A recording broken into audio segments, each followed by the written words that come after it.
Hi, my name is Sarah. I'm an English teacher and language anxiety coach. And this video is especially for higher level learners of English. So this video is really for people at C1, C2 and beyond. If you're not at that level and you want to watch, of course, that's fine. But this is really aimed at the kind of really advanced and proficient speakers and users of English. So in this video, I want to talk about vocabulary um, and vocabulary learning at those really high levels. Now, when we're at the low level, we kind of look up to C-level students as like, oh my gosh, you're like our heroes. And because for lower level language learners, to be at C1 or C2 or even beyond that is inconceivable. But if you're at that level, you will know that in actual fact you have gaps, you make mistakes, and there are things that you can't really do quite as well as you want to do them. And many times I've spoken with these very high level users of English, and they say things like, oh, I don't know enough words, I don't have enough vocabulary, I just don't know enough, I don't know nearly enough.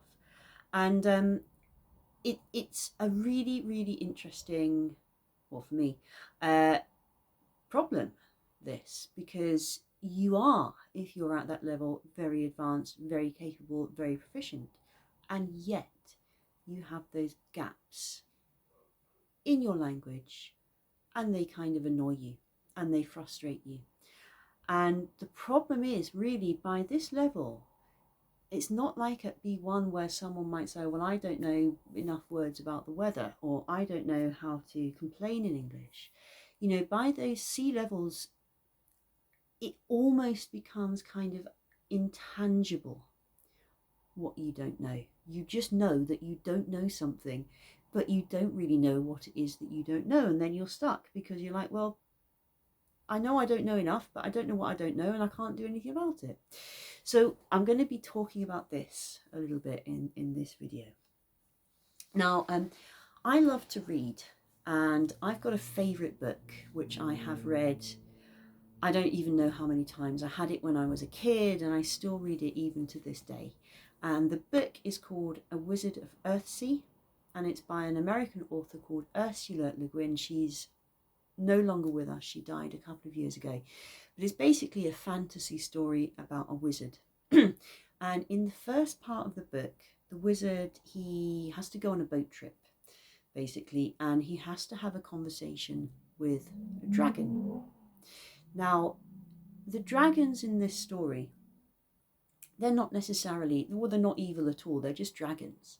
And the dragons have got their own language, and this language is called Old Speech, because it's kind of like the original language. Now, the wizard doesn't speak Old Speech, he speaks something else, but he had to learn Old Speech in order to talk to the dragons. So the dragons are like the native speakers of Old Speech, and the little wizard is the second language user of Old Speech. Now, the wizard is very proficient in Old Speech. He can have a chat with the dragons about all kinds of stuff.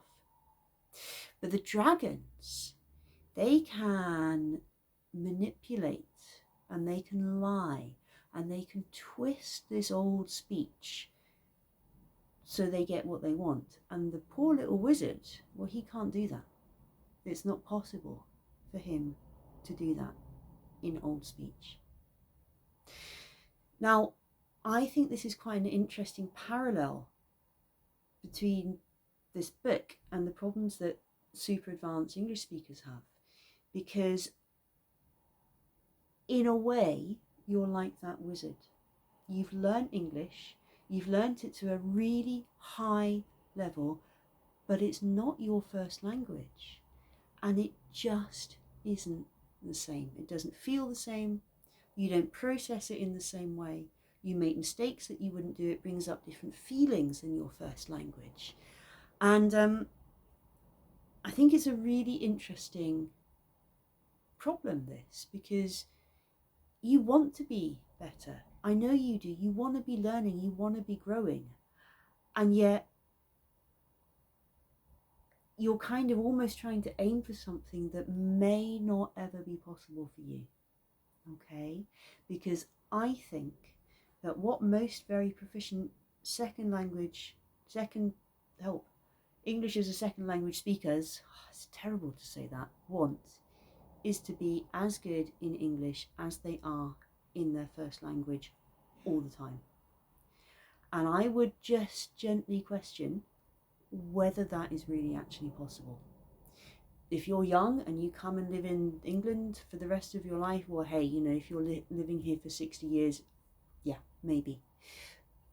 But if you're like most of us and you're living not in an English speaking country, or maybe you're a bit older or whatever, you might be applying or putting pressure on yourself to achieve something that it isn't really possible for you to achieve. Okay, so I'm not saying that because I think you should stop learning new words and phrases. I'm not saying that because I think you should give up on your dream because I said so. No. It's up to you how far you want to push your English. It's not for me to say. Okay? For some people to get to C1, great, I'm done. Perfect. For other people, they want to be as close as they can get to native speaker level. Great. Go for it. Work for it. But it will take work over an extended period of time. There's research that shows that it takes 30 years to learn our first language. Okay? I'm going to say that again. 30 years to learn your first language. And that's growing up in a country where people speak your first language, you go to school in your first language, and that's how long it takes. So if you're learning a second language and you're thinking, I've been learning this language for 10 years and I'm still not fluent enough, or maybe that's because you need 20 more years. Okay, and again, I'm not saying that to make you feel depressed. I'm trying to explain to you that being the same as a native speaker in terms of your language is a massive, massive, massive undertaking. Okay? So with all that being said, I want to share just 2 or 3 little tips on how you as this really advanced speaker of English can continue to make those changes and continue to grow, because it is important. I think, you know, we've all got new things that we can learn. I still learn new words in English, honestly, I do. Every so often I'm reading The Guardian, I'm like, oh, I don't know that word, and I have to look it up. So that's me at 47, and I still am looking up new words in my own language. Okay? So, if you are aware of a very specific gap in your language, it is your responsibility to fill it in. Okay, by the level that you are at, if you are watching this video, you have to assume responsibility for your own language growth. I can't do it for you. Okay, so it could be that you need to use English at work, and you know that when it comes to I don't know, cold calling customers, you might be okay at doing that in your first language, but you really don't want to do it in English. And maybe you feel like, well, I don't know the words, I don't know the phrases, I don't know maybe culturally how I should cold call English speakers, because it could be different to how I cold call people from my country. And this is where Google is your best friend ever. You need to use it. Do your research, find some videos, look for examples. You know, there's loads and loads of business English pages out there. Get that research, get those phrases, work on the pronunciation. That's really important. And then you need to do maybe some role play with a teacher or a colleague or a friend or whoever, until you can fill in the specific gap you know is missing from your language. Okay? Now, another thing that I have noticed people say is kind of like, oh, it just didn't feel right in English. I just don't, it just doesn't, it's just not right. And it's really, really hard, because often what people, I think, mean is that they know that basically they can say what they want to say, but there's like something missing somewhere.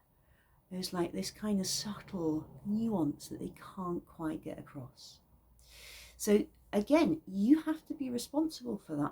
I've had clients come to me and say, well, I can't express myself well. And I say, well, when? They say, I don't know. I can't do anything if you can't tell me when you can't express yourself. It's too vague. All right. So maybe what you need is a little notebook that you carry around all the time. And any time that you're like, I can't quite get out what I want to say, you need to write that situation down or put it on notes on your phone. And later, when you've got time, you can think about it. Well, how would I say that in my first language? Oh, I'd say this. Do I know how to say that in English? No, not really. Is there a direct, and you have to be the one who's taking that responsibility to plug those little spots, those little gaps in your language. Okay. Obviously you got to be reviewing all the time. I've got video lessons on how to do this. I will put a link below if I remember. And another thing, and this has come up with a client of mine recently who has a native English speaker partner, and the partner sometimes says things like, well, you've been learning English for 20 years, you should be able to do that by now. Don't allow other people to tell you what you should or shouldn't be able to do in English, okay? Or anything, actually, for that matter. My partner is a non-native English speaker. He's lived in the UK for 43 years. He still makes mistakes. He still has problems with grammar, okay? So don't allow other people to tell you what they think you should be able to do. It's up to you. It's your language. You develop it how you want to. And the final thing I'm going to leave you with is, keep growing, keep expanding, keep pushing the limits of what you can do. But equally, accept where you are right now. Okay? You know enough.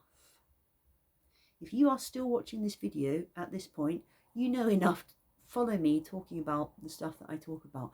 You know enough for today. You know enough for tomorrow. You are good enough as you are. Okay? Any comments, any questions, of course, please put them below this video. I'm always happy to help you. I hope this has been an interesting video for you, and thank you for watching.